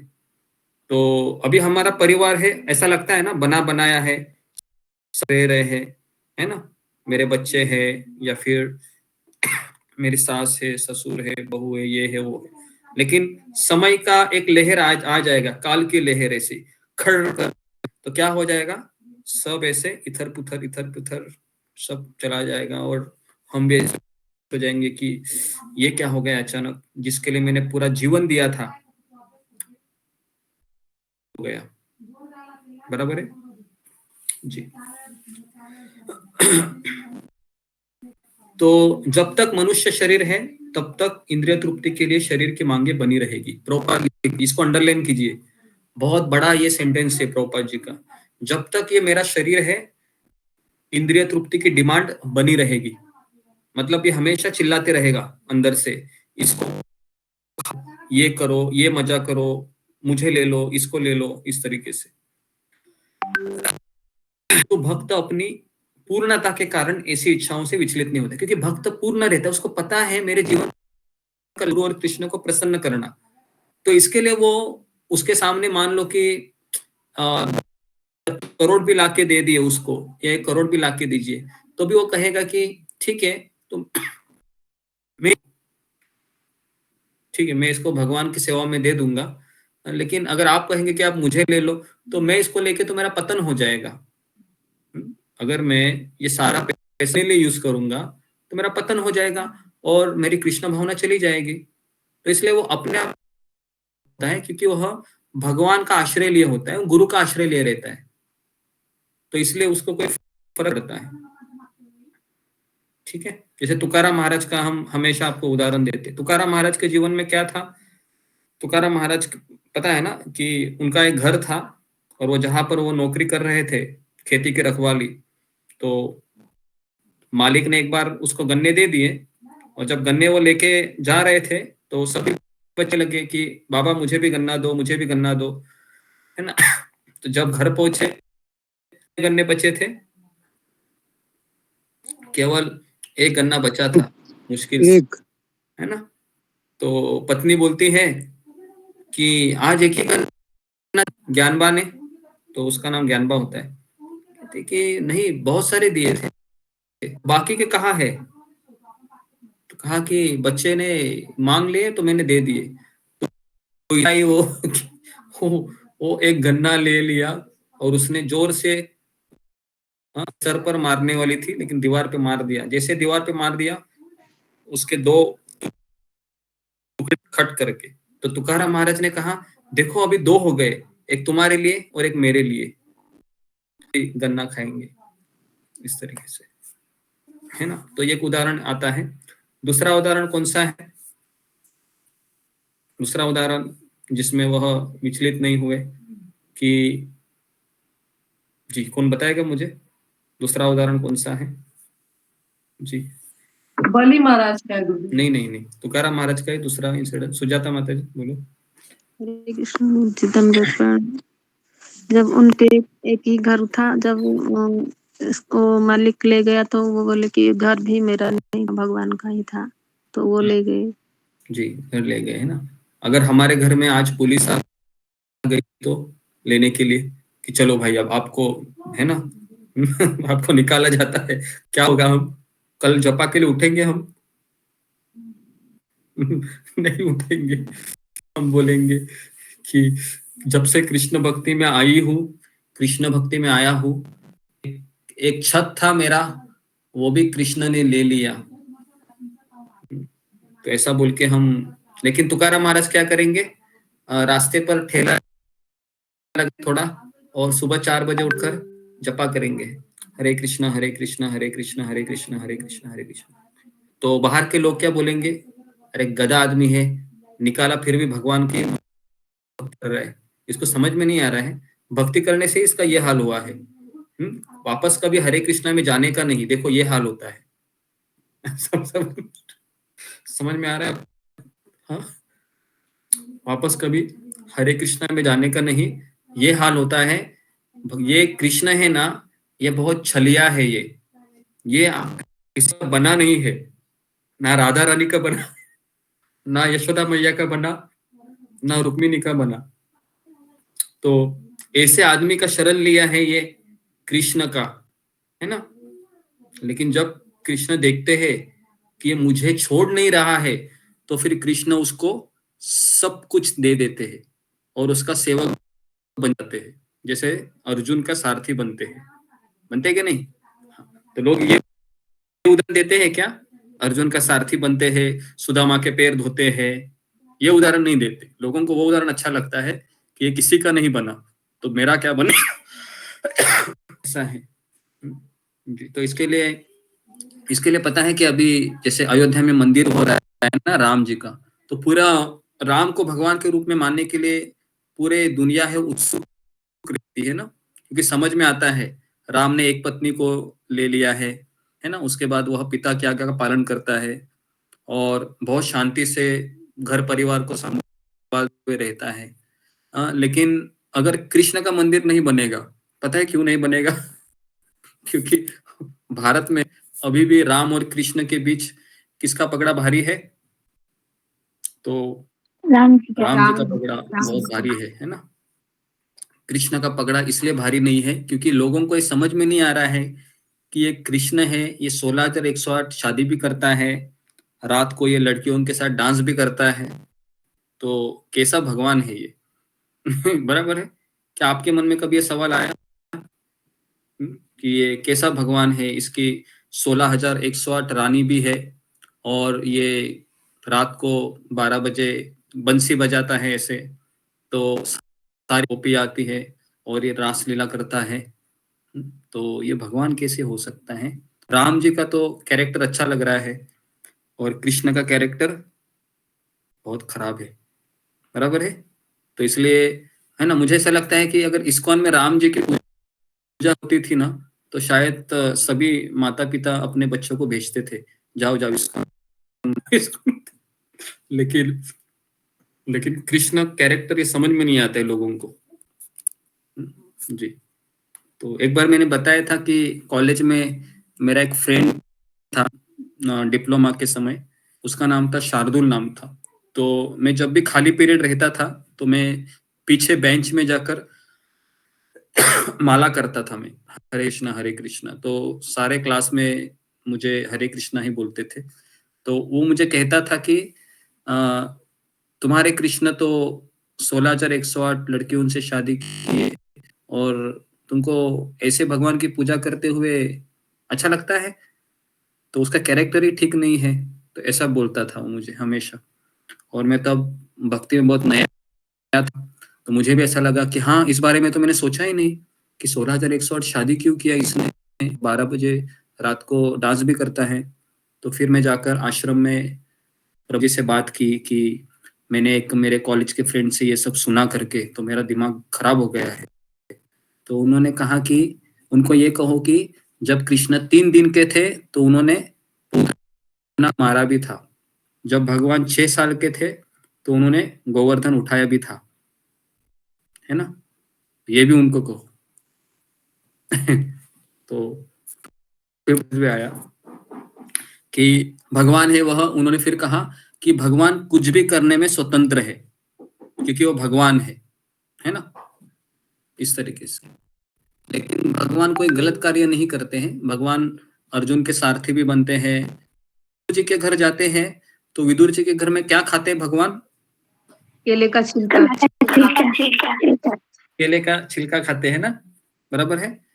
विदुरानी है, आंखों से भगवान को देखती रहती है कि मेरे घर भगवान आए हैं, और इतना वो एक्साइटेड हो जाती है कि उसकी आंखें भगवान से हटती नहीं है, और उसी तरीके से वो किचन से चली जाती है और जो हाथ में लेती है उसको पता भी नहीं वो क्या लेकर आ रही है, और भगवान को देखते देखते ही वो नीचे बैठ जाती है। और भगवान भी किसको देख रहे हैं? भगवान भी विदुरानी को देख रहे हैं। और विदुर जी किसको देख रहे हैं? विदुर जी आप सोच रहे होंगे ना, विदुर जी ऐसे मुंडी लाते होंगे क्या चल रहा है करके दोनों में, है ना। तो विदुरानी ने फिर कहा, क्या किया, केला ले लिया और केले का छिलका ऐसे निकाला और भगवान के साथ रख दिया, और वो जो अंदर का जो मगज होता है उसको बगल में रख दिया। और विदुर जी को बहुत गुस्सा आ रहा था कि ये मेरी पत्नी है, भगवान आए हैं साक्षात ब्रह्मांड के स्वामी, है ना, जिनके अंश के रंध्रों से ब्रह्मांड निकलते हैं, महाविष्णु। और महाविष्णु के भी स्रोत कृष्ण हमारे घर में आए हैं, और मेरी पत्नी क्या खिला रही है कृष्ण को? छिलका खिला रही है, बराबर है। और भगवान भी क्या कर रहे हैं? भगवान भी छिलके को खा रहे हैं। और विदुर जी जब चिल्लाते हैं कि तुम क्या कर रही हो, फिर भगवान कहते हैं विदुर जी तुम चुप बैठो, क्योंकि आज मुझे इस छिलके में यशोदा माता याद आ रही है, क्योंकि वो भी मुझे ऐसे प्यार से खिलाती थी। अभी ये भगवान है, इसको कहते हैं भगवान। है ना। तो ये सबसे मेरा फेवरेट टाइम है जो मुझे भगवान का अच्छा लगता है। खास करके भगवान जब विदुर जी के घर में प्रवेश करते हैं ना, तो उसमें मुझे पता चलता है कि भगवान का हृदय क्या है। भगवान हमसे प्रेम चाहते हैं, भगवान हमसे करोड़ों रुपए नहीं चाहते हैं, ना भगवान हमसे सोना चाहते हैं, है ना। भगवान चाहते हैं कि तुम्हारा प्रेम हो, वो निस्वार्थ हो मेरे ऊपर, बस यही चाहते हैं। और क्या हम ये दे सकते हैं? यही देना बहुत कठिन है। क्या लगता है आपको? यही देना बहुत कठिन है। तो भगवान इसी चीज मांग है जो बहुत कठिन है ना। शुद्ध प्रेम हम किसी को दिए हैं क्या आज तक? हम ही खुद किसी को दिए नहीं अभी तक, है ना। और भगवान वही मांग रहे हैं। पहले भगवान फिर गुरु के रूप में आते हैं और कहते हैं कि पहले इसको दे दो तुम, है ना, बाद में तुम मेरे लिए ट्राई करना।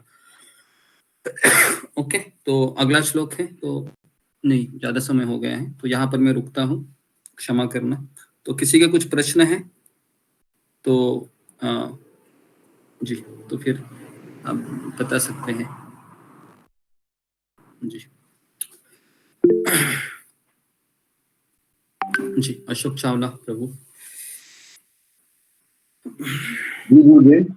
कहते हैं नदियों से समुद्र कुछ नहीं होता, पानी उतना ही रहता है, पर कभी कभी समुद्र में बुरी चक्रवात है तो ऐसी तबाही मचाता है ना, कंट्रोल में नहीं आता।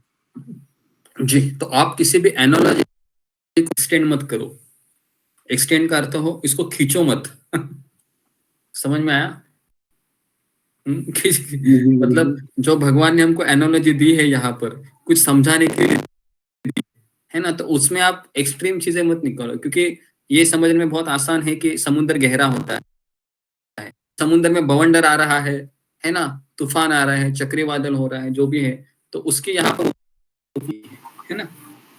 हरि बोल प्रभु जी, हरे कृष्ण। हम ऐसे समझ सकना इसके लिए कि अभी ये जो भौतिक चीजें बढ़ रही है, इन्वायरमेंट में चेंजेस उसके वजह से आ रहे हैं, ये मनुष्य के कारण ही हो रहा है चेंजेस। वो पहले समय में से शायद नहीं होता होगा। जी जी जी जी जी।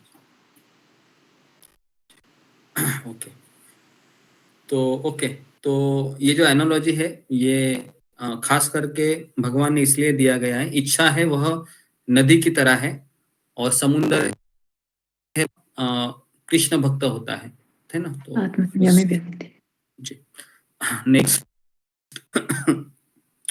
अंजलि सिंह। हरे कृष्ण गुरु जी। गुरु जी आपने बता रहे थे कुछ देर पहले कि जो ये 4-5 श्लोका है, तो वो वही मतलब इस चीज का पालन कर सकता है जो मतलब जिसका लक्ष्य एक हो, मतलब तो लक्ष्य एक हो मतलब कि जैसे कि वो गुरु का आगे का पालन करना या फिर विष्णु भक्ति, मतलब ये मतलब कहना चाह रहे थे गुरु जी आप, लक्ष्य एक होना चाहिए, मतलब यही ना। एक है, लेकिन देखिए ये मार्ग ऐसा है कि कई बार है कि हम निराश होंगे, गिरेंगे, क्योंकि हमारा मन हमारे हाथ में नहीं है, हमारा मन प्रकृति के 3 गुणों के हाथ में है। तो इसलिए व्यक्ति के 3 गुण जैसे नचाते हैं, हमारा मन फिर हमको नचाने लगता है। तो इसलिए भक्त के जीवन में 3 गुण इस तरह से कार्य करते हैं जिससे वह भगवान का आश्रय ले, और अपने जीवन में 3 गुण ऐसे कार्य करते हैं जिससे वह माया के वश में बने रहे, है ना। जी, रूबी कुमारी माता जी। सभी भक्तों को दंडवत प्रणाम। गुरु जी जो 17 श्लोक है 17, उसमें ये बोला गया है कि जो समुद्र है वे जो जब नदी उसमें प्रवेश करती है वह विचलित नहीं होता। मतलब इसका मतलब अच्छे से श्लोक मतलब तात्पर्य समझ नहीं आया, कृपा करके वापस नदी, जी इतना तो पता है ना, नदी समुद्र में प्रवेश करती है, उतना पता है। जी जी, नदी समुद्र में प्रवेश करती है। तो जैसे इच्छाएं है, जैसे इंद्रिय तृप्ति की इच्छाएं है, ये हमारे मन में प्रवेश करती है। समझ में आया? इच्छाएं है मेरे मन में प्रवेश करती है, ठीक है, या भक्त के मन में प्रवेश करती है। तो भक्त है वह, भक्त का मन समुद्र की तरह विशाल होता है। क्यों होता है विशाल? क्योंकि वह कृष्ण का आश्रय लिया होता है। समझ में आ रहा है? और ये नदी रूपी इच्छाएं है, ये तो हमेशा आती है ना। क्या हमने इस पे एक सवाल पूछा था, क्या शुद्ध भक्त के मन में इंद्रिय तृप्ति के विचार नहीं आते हैं? किया था ना अभी ही 2-4-5 दिन पहले। उनके मन में भी विचार आते हैं ना इंद्रिय तृप्ति के, गलत विचार भी आते हैं, लेकिन वो क्या करते हैं, उसको रोकते हैं ऐसे, है ना, रोकते हैं या फिर उसको छूमंतर कर देते हैं। लेकिन हमारा ऐसा होता है क्या? हमारा नहीं होता है। हमारा अंदर प्रवेश होता है, फिर हम सोचते रहते हैं और फिर कभी कभी वो चीज हमसे हो जाती है, बराबर है। फिर हमें लगता है कि मैंने क्या किया करके, बराबर है। तो यह हमारा हाल है। तो यहाँ पर नदी है वह इस तरह है, इंद्रिय तृप्ति की इच्छा है जिसमें काम, क्रोध, लोभ, मद, मत्सर जो भी है, और भक्त है वह समुद्र की तरह है। ठीक है, ओके। नेक्स्ट कृष्णा तिवारी प्रभु। हरे कृष्ण प्रभु, दंडवत प्रणाम। सभी भक्तों को दंडवत प्रणाम। तो बहुत है और कृष्ण को चाहने वाले प्रभु बहुत, क्योंकि राम शब्द एक साधारण शब्द है और कृष्ण शब्द थोड़ा टेढ़ा है, ये कृष्ण लीला पुरुषोत्तम है प्रभु जी, जो जाएगा तो बनी जाएगा, हम पीछे कर देंगे चाहने वाले को। प्रभु जी कह दिए हैं ना कि जो जाना ये जनाई और जानना तो तुम्हें हो जाई। प्रभु जो जाएगा तो कृष्ण, हरे कृष्ण प्रभु जी। जी जी, धन्यवाद। नेक्स्ट अनिल। हरे कृष्ण प्रभु जी, दंडवत प्रणाम। मैं एक कह रहा हूँ, जैसे हमें लगता है कि हमने इतना ज्ञान हासिल कर लिया, हमने इतनी भक्ति कर ली, हम इतने साल से भक्ति में लगे हुए हैं। अगर सब कुछ ऐसा होता में, अगर हमने भक्ति की होती, वास्तव में हमें ज्ञान होता या वास्तव में हमने कुछ आध्यात्मिक किया होता, तो हमें ये परेशानी आ ही नहीं सकती, आनी नहीं चाहिए। लेकिन वास्तव में भ्रम है हमें कि हमने ऐसा कुछ किया, इतना किया, उतना किया। हमें सिर्फ भ्रम है, इसीलिए हमें बार बार विपत्तियां आती हैं, बार बार परेशानी आती हैं, बार बार हम विचलित हो जाते हैं।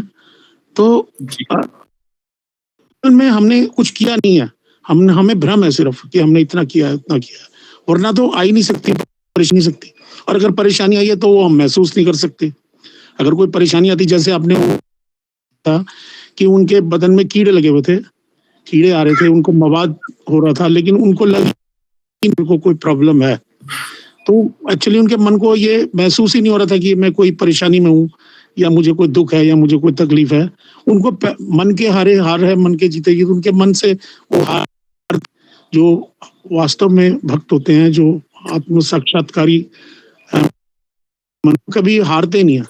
उनको तो हर चीज अच्छी लगेगी, जो भी कुछ मिल रहा है मेरे को अच्छा मिल रहा है, बुरा मिल रहा है, सब कुछ अच्छा है मेरे लिए। लेकिन हम लोग जरा सी चीज में विचलित हो जाते हैं, जरा से का खून पर भी चोट हमें विचलित कर देती है, जबकि उनकी गर्दन भी कट जाती है तो उन्हें उसका भी मलाल था। तो ये एक्चुअली मन की भावना है, और हमारी मन की भावना जब तक ठीक नहीं हो सकती, जब वास्तव में हम भक्त नहीं होंगे या वास्तव में हमारी भक्ति नहीं होगी। इस मामले में पूछना चाहता हूँ कि हम भक्त नहीं है ना, हमारे अंदर कोई ऐसी बात नहीं है। हाँ, थोड़ा थोड़ा हम कोशिश कर रहे हैं, अदरवाइज अगर हमारे अंदर होता तो हम ये सुख और दुख को हम समान ही समझते और हम इनसे विचलित नहीं होते। मैं इसी बारे में आपसे थोड़ा ज्ञान लेना चाहता हूँ कि वास्तव में हम भक्त नहीं, हम अपने आप को भक्त समझ रहे हैं, हम समझ रहे हैं हमने इतना माला कर लिया, हमने ये कर लिया, वो कर लिया, वास्तव में कुछ नहीं है। और हमारे जीवन में इतने हमने पाप किए हैं, इतने पाप किए हैं कि वो अभी तक पूरे, उस जो भी हमने किया उससे वो 10% भी पूरे नहीं हो पाए, जो पाप किए हैं उनका नहीं हो पाया अभी तक। जी। इस बारे में थोड़ा सा मैं आपसे ज्ञान लेना चाहता हूँ। जैसा कि अभी आपने इतनी सारी बातें बता दी है कि एक भक्त अपने आप को कभी समझता है नहीं कि, क्योंकि हम भक्त है ये सोचना भी एक तरीके से अहंकारी है ना, कि मैं भक्त हूँ। तो एक भक्त हमेशा यही समझता है कि मैं दास हूँ, मैं सेवक हूँ, मैं पतित हूँ, अयोग्य हूँ। तो जो भी हुआ है ये मेरे गुरु की कृपा है या भगवान कृपा है या वैष्णव की कृपा है। तो अगर उसको कोई बताएगा भी कि आप भक्त हो, रोज सुबह 16 माला करते हो, सुबह उठते हो, तो भी वो यही बताएगा ये तो आपकी आंखें इतनी शुद्ध है ना कि आप मेरे जैसे गलत व्यक्ति में भी कुछ गुण आपको दिखाई दे रहे हैं, तो इसमें आपकी आंखों की प्रशंसा है ना? मेरे में तो कुछ गुण नहीं। तो इस तरीके से वो सोचता है बेसिकली, ठीक है। लेकिन हम अहंकार हो जाता है, हमें जरा सा भी हम हटते हैं तो हमें अहंकार हो जाता है, हमने ये किया, हमने वो, हमारे पास ये है, हमारे पास वो है, हमने 16 माला की, हमने रामायण का पाठ किया, हमने गीता पढ़ी। हमें एक पता नहीं अपने आप ही अचानक ही अहंकार सा हो जाता है, जब कि हमने कुछ नहीं किया। जी, इसका भी सॉल्यूशन वास्तव में हम कुछ नहीं कर पाते। हम जब नियमित रूप से हम सत्संग करते हैं ना, तो ये हमें बातें हमको समझ में आती है, बराबर है, कि मेरे में अहंकार हो रहा है करके, बराबर है। अगर सत्य है और हम 16 माला करते रहेंगे तो हमें हम भ्रम में रहेंगे कि मैं अच्छा भक्त बन रहा हूँ ना, मेरी 16 माला तो हो रही है ना। तो वही वो भ्रमित अवस्था में घूमता रहता है मैक्सिमम, है ना। देखो गौरांग प्रभु एक बार बता रहे थे कि 30 साल भक्ति करने के बाद मुझे पता चल रहा है कि मेरी भक्ति की अभी शुरुआत ही नहीं हुई। हाँ जी, समझ में आ रहा है?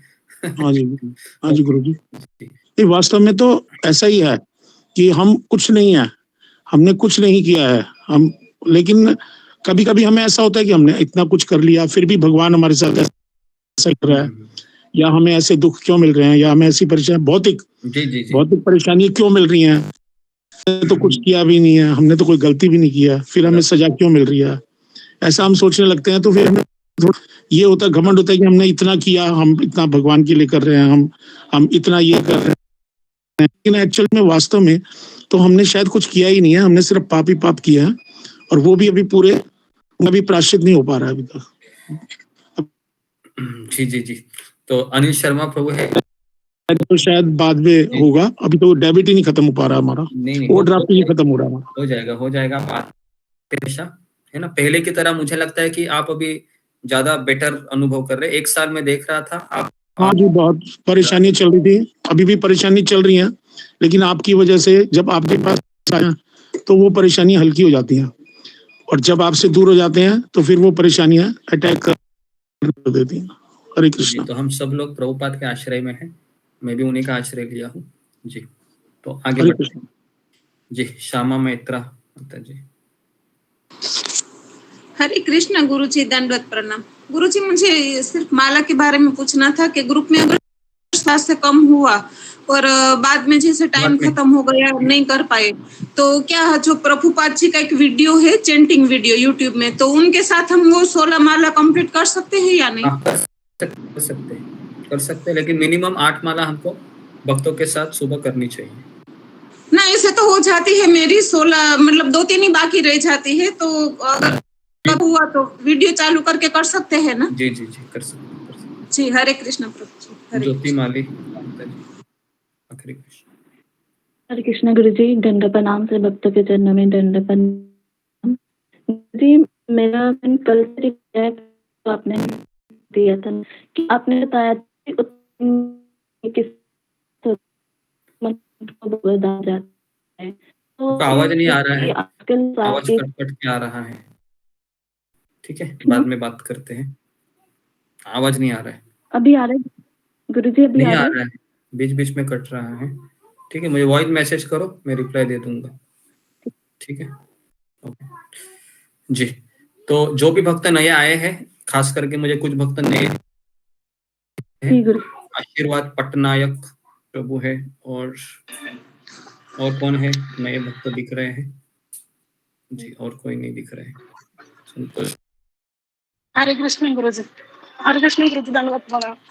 आशीर्वाद पटनायक जो है वो मेरी दोस्त है स्निग्धा पटनायक, उसका बेटा का नाम पे वो आईडी है। ओके ठीक है, वो आए हैं। और जितने भी भक्त नए आए हैं, वो 2 दिन से आए हैं। जी अच्छा है।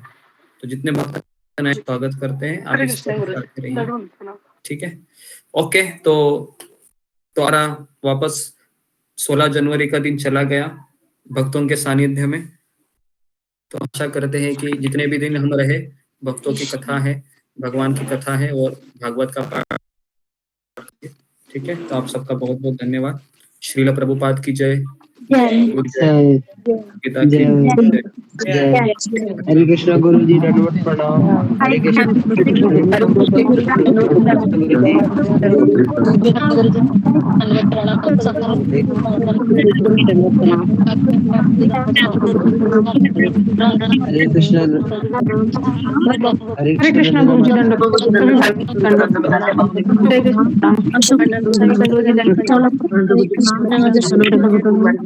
प्रणाम।